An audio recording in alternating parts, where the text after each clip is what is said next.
Saudara pelatih Timnas U23 Sinteyong tegaskan nyali anak asuhnya tak ciut jelang lawan Uzbekistan di semifinal Piala Asia. Timnas akan menampilkan permainan terbaiknya. Kendati Uzbekistan menjadi tim yang diunggulkan dalam semifinal Piala Asia kali ini karena tak pernah kalah dan clean sheet selama kompetisi, pelatih Sinteyong bertekad Timnas U23 akan menampilkan permainan terbaiknya. Sinteyong juga berharap dengan penampilan apik, Timnas dapat meraih kemenangan.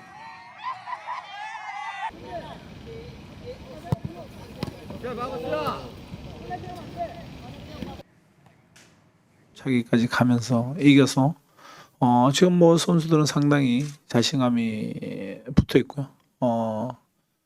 우즈벡 경기를 요 앞전 사우디랑 하는 경기를 직접 가서 눈을 보면서 상당히 좋은 팀이다. 그리고 연령대 대표를 거치면서 원래 우즈벡이 좋은 팀이다 보니까 그런 경기나 모든 면에서 험잡을 데 없이 잘해줬던 경기였고 4강에서는 뭐 쉬운 경기가 아니지만 우리 또한 지금 선수들 남대로 잘 만들어져 있기 때문에 한번 멋진 경기 한번 해보고 싶습니다. Tiket nonton laga semifinal Piala Asia U23 antara Indonesia dan Uzbekistan ludes terjual alias sold out, saudara.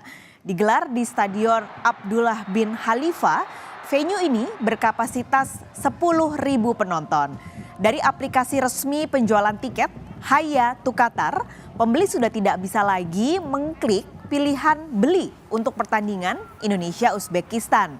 Nah, kondisinya berbeda jika pembeli memilih pertandingan Jepang-Irak yang masih bisa diklik. Meski tak bisa memastikan supporter mana yang jadi pembeli terbanyak, namun kalau kita berkaca dari pertandingan sebelumnya, laga Indonesia selalu dipenuhi supporter Indonesia. Timnas U23 telah menjalani 3 pertandingan di stadion ini.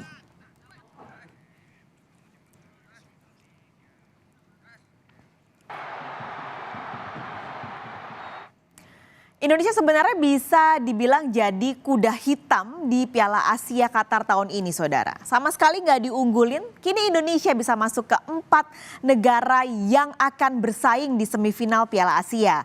Wajar ketika Indonesia tidak diunggulkan karena dari sisi peringkat FIFA misalnya, Indonesia termasuk nomor bontot banget di antara negara-negara lain yang bertanding. Kita akan lihat datanya mulai dari peringkat FIFA yang sebelah sini, saudara.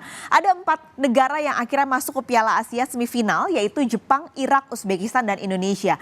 Anda lihat peringkat FIFA per April 2024, Indonesia jauh banget dibandingkan dengan negara-negara lawannya di semifinal. Jepang ada di paling tinggi nomor 18, Irak di 58, Uzbekistan 64, dan Indonesia sendiri saat ini di peringkat 134. Nah, peringkat FIFA ini, saudara, merupakan metode yang dihitung dengan metode yang ditentukan oleh FIFA, yang merupakan badan pengatur sepak bola dunia untuk 211 anggotanya. Ini diperkenalkan sejak Desember 92. Jadi penghitungannya sebenarnya cukup rumit. Jadi ada pertandingan selama 1 tahun, ini dilihat mana yang seri, mana yang menang, mana yang kalah, dan juga ada perhitungan seberapa penting pertandingannya. Nah, metode yang sudah dipakai dari tahun 92 ini sekarang lagi banyak dapat kritik oleh penggemar bola karena sebenarnya katanya udah nggak relevan lagi pertandingannya atau penghitungannya. Jadi FIFA sekarang lagi menggodok perubahan metode penghitungan peringkat. Ini untuk peringkat FIFA. Kita geser, ada satu lagi data yang dilihat dari valuasi tim. Kalau dilihat dari valuasi tim, Jepang masih menduduki nomor 1 dari 4 negara yang masuk semifinal Piala Asia. 3,9 triliun rupiah. Ini kami hitung semuanya dengan rupiah, saudara. Yang posisi kedua adalah Uzbekistan dengan nilai 513 miliar rupiah. Jadi meskipun dia peringkatnya 64, tapi untuk valuasinya Uzbekistan ini terbilang cukup tinggi dibandingkan dengan negara-negara lain. Yang ketiga ada Indonesia. Jadi meskipun Indonesia di nomor 134, tapi kalau ngelihat secara valuasi dia masih atau Indonesia masih berada di atas Irak yang nilai valuasinya adalah 181 miliar meskipun peringkatnya jauh dibandingkan dengan Irak.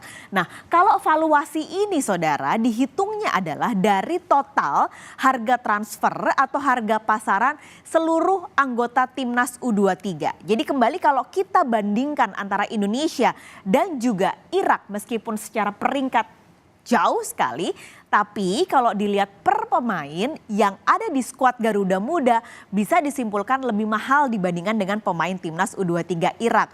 Padahal sebenarnya penghitungannya sama karena kedua negara ini jumlah skuadnya di timnas U23 sama-sama berjumlah 23 orang.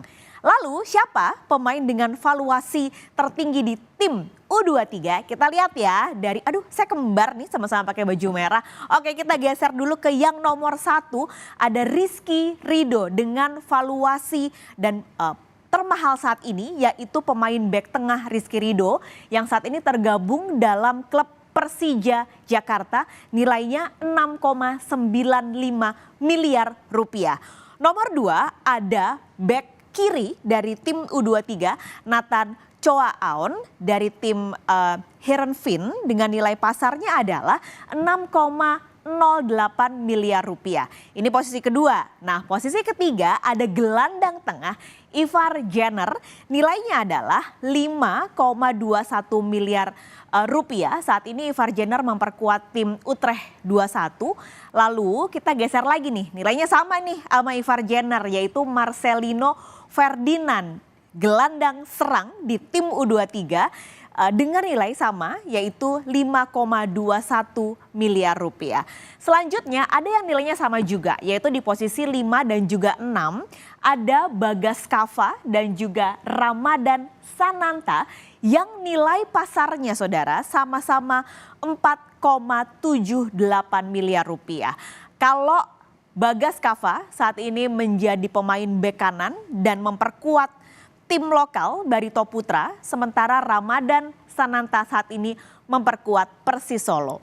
Kalau kita lihat dari 6 pemain yang saat ini menjadi 6 pemain termahal di tim U23, ini imbang ya antara ada 3 pemain yang memang memperkuat tim lokal Indonesia, tapi ada juga 3 pemain yang saat ini memperkuat skuad asing. Artinya kalau kita lihat secara 6 besar saja harusnya bisa dibilang kalau pemain lokal Indonesia ini nggak kalah dengan mereka yang berlaga di tim asing.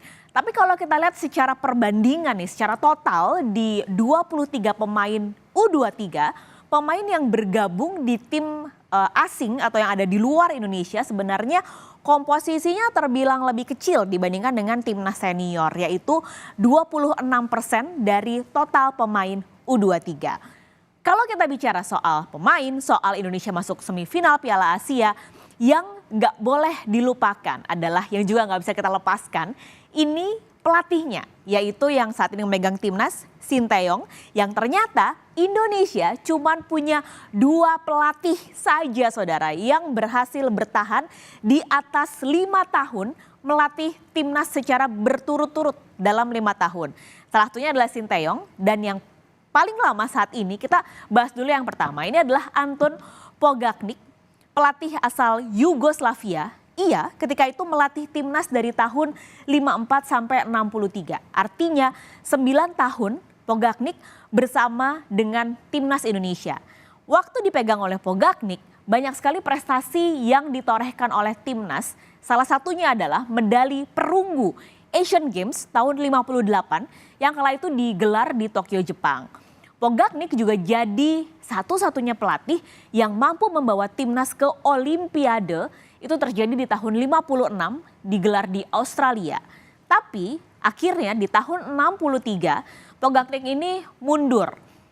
Mundurnya ini nggak lama setelah terjadi skandal Senayan tahun 62. Ini skandal yang cukup besar ketika itu karena melibatkan suap sejumlah pemain timnas. Nah, setelah Anton Pogacnik ini, pelatih asal Yugoslavia, nggak pernah ada lagi pelatih yang mampu bertahan lama.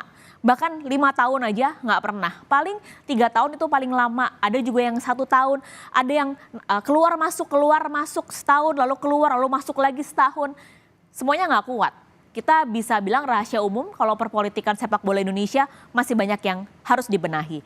Lalu akhirnya muncullah nih Coach Nim Sinteyong yang kalau dilihat waktunya dari pertama dikontrak 2019 sampai sekarang artinya Sinteyong sudah 5 tahun bersama dengan timnas. Tapi PSSI sudah secara resmi bilang kalau Sinteyong ini diperpanjang kontraknya hingga tahun 2027.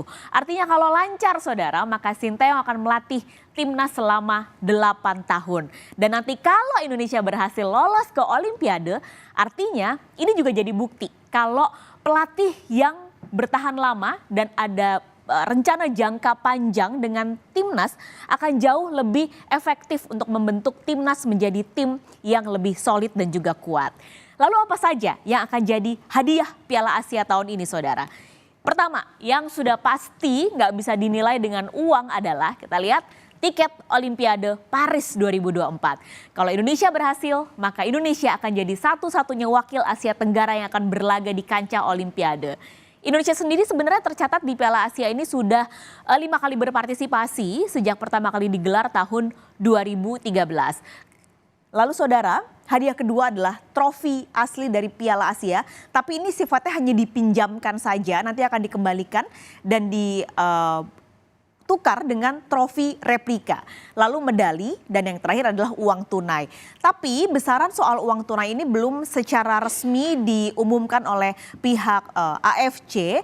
Tapi kalau kita lihat dari 2023 Piala Asia, tim yang kalah di semifinal ini mendapat $1 juta, lalu runner up $3 juta, sementara pemenang mendapat $5 juta. Tapi sekali lagi uang pasti nggak penting saat ini, kita berdoa bersama-sama tiket Olimpiade bisa dipegang oleh Indonesia.